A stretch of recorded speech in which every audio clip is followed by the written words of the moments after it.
you're in for a treat with this classic chicken parmesan, which is always a crowd pleaser.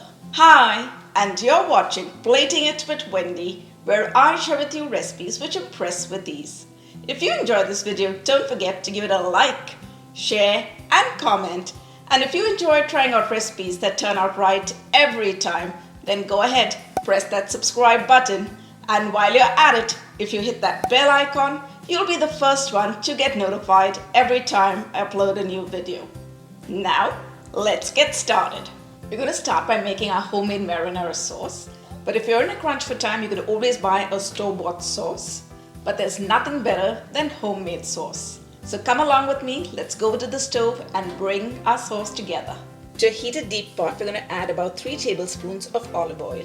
And this time we're going to start by tossing in our garlic first. So we're going to go in with 4 garlic cloves, which are finely chopped. And now we're going to saute the garlic till we get somewhat like a pine nut color to it. The garlic gives a lot of flavor to the sauce. So we want that lovely color coming to the garlic. Okay, the garlic has got a good color. Now we're going to toss in the onion. And we're adding half a white onion, which is approximately 1 cup. And we're going to saute the onions till they turn translucent and begin to sweat. The onions are looking well fried, so now it's time to toss in the crushed tomatoes. We're going to go in with 1 can of crushed tomatoes, which is approximately 796 ml. And we're going to season that with 1 teaspoon of dried oregano, half a teaspoon of salt, and about 1/4 teaspoon of freshly cracked black pepper. And we're going to give this a mix, and we're going to allow it to come to a boil. Wow, it's already smelling so good in my kitchen. Now we're going to allow this to come to a boil, and then we're going to lower the heat and keep it on simmer for about 10 to 15 minutes. The sauce has come to a bubble, so it's time for us to cover it up partially and to turn the heat to simmer. Now we're going to allow it to simmer for about 10 to 15 minutes and then take it off the heat. While the sauce is on simmer, let's prep the chicken. We're going to go in with 3 chicken breasts, which are approximately 850 grams. And now we're going to cut each chicken breast into halves. I've already washed them and pat dried them, and I've cut off the chicken tenders.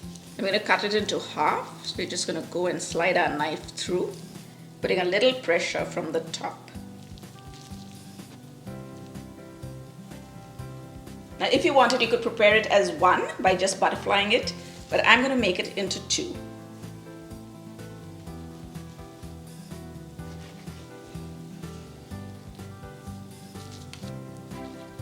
Now that we've cut the chicken breast into halves, we've got 6 portions, and now we're going to season them with some salt and pepper.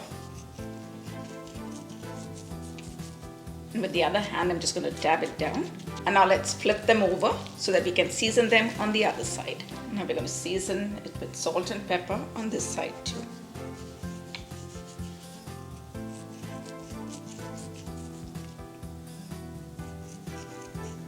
Just going to give that another dab. I've transferred the chicken into a plate. Now let's keep it aside while we get our workstation ready. In the first bowl, we're going to put 1 cup of all-purpose flour.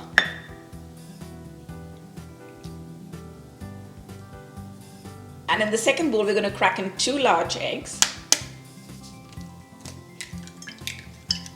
And to that, I'm going to add 1 tablespoon of water to make an egg wash. And we're going to beat that up.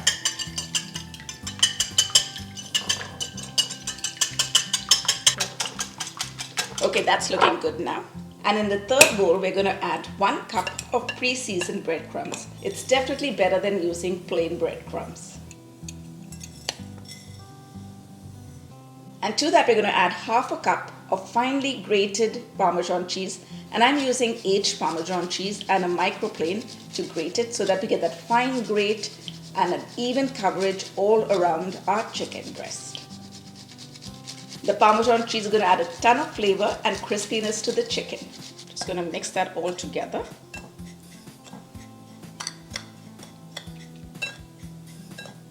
Okay, now that the cheese is all well distributed in the breadcrumbs, let's start breading the chicken. We've got our workstation all prepped. Let's start breading the chicken breast. We're going to take 1 chicken breast and put it into the all-purpose flour. And we're trying to keep 1 hand only for the dry and 1 hand we'll use for the wet. Now we're going to dunk it into the egg and make sure that it gets well coated, making sure to use the other hand for the egg. And now after letting the excess egg drip off, we're going to place it into the breadcrumbs. And now once again, using the hand for the dry covering, we're going to go and cover the chicken breast. Make sure to get a good coating and press it down a bit. And what I like to do is to put a lot of the breadcrumbs on the top because there are already quite a few underneath, and then just give it a good press so that the breadcrumbs stick to the chicken breast and you get a crispy outer covering. We're going to shake off the excess breadcrumbs, and now we're just going to lay it down in a lined baking tray. And there we go with the second one. Make sure to get the chicken breast well coated with the all-purpose flour because that's going to help the egg stick to it. And once the excess egg has dripped off, we're going to place it in the breadcrumbs. Now once again with the hand for the dry ingredients and pressing it down. Let's flip it over and coat it on this side too. And now laying it alongside in the baking sheet. Okay, our chicken is ready to be fried and our sauce has been simmering for about 15 minutes. Oh my, the aroma in my kitchen is unbelievable actually right now. And to finish it off, we're going to add 1 tablespoon of finely chopped basil leaves and half a tablespoon of finely chopped parsley. Now let's give this a mix. You've got to try this sauce at home, guys. It's amazing. And now we're going to cover it up and take it off the heat. We've got the chicken breasts all coated. Now let's go over to the stove and fry them. To a heated skillet, we're going to add some oil. Now we're going to place the chicken inside. We're going to cook the chicken for about 3 to 4 minutes on each side till the chicken has cooked and the coating has turned crisp. And now that it's turned crispy on one side, we're going to flip it over and fry it on the other side. Okay, our chicken is cooked and crispy, so we're going to take it out and keep it on our tray. Now we're going to continue the process till we finish frying all the chicken.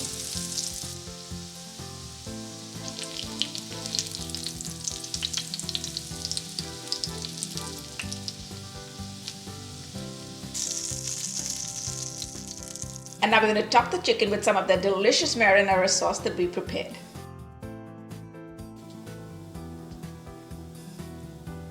And let's spread the deliciousness all over the chicken. And we're going to slice some fresh mozzarella cheese to place on the top. You could even use grated mozzarella cheese if you wanted. And now we're going to place the sliced mozzarella cheese on the top. And now let's top it off with some finely grated Parmesan cheese.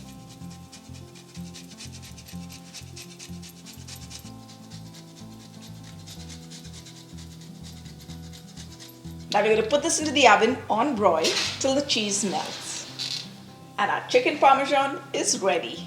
We're going to serve the Parmesan chicken on a bed of spaghetti mixed with the delicious marinara sauce we prepared. And let's top it off with some finely chopped fresh basil. Oh my goodness, look at that. And now it's time to give our chicken Parmesan a taste. Wow, I can't wait. Getting the chicken with some of the cheese on it. Just give it a twirl so it all stays on. There we go.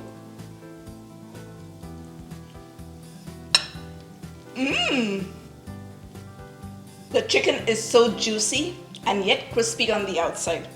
And I love that fresh mozzarella cheese that we put on the top. And not forgetting the flavor that's coming from the marinara sauce that we prepared. It's just out of this world. Now if you want to enjoy this as much as I do, hop onto my website platinitwithwendy.com where you will find the full written recipe. Thanks for watching. See you soon.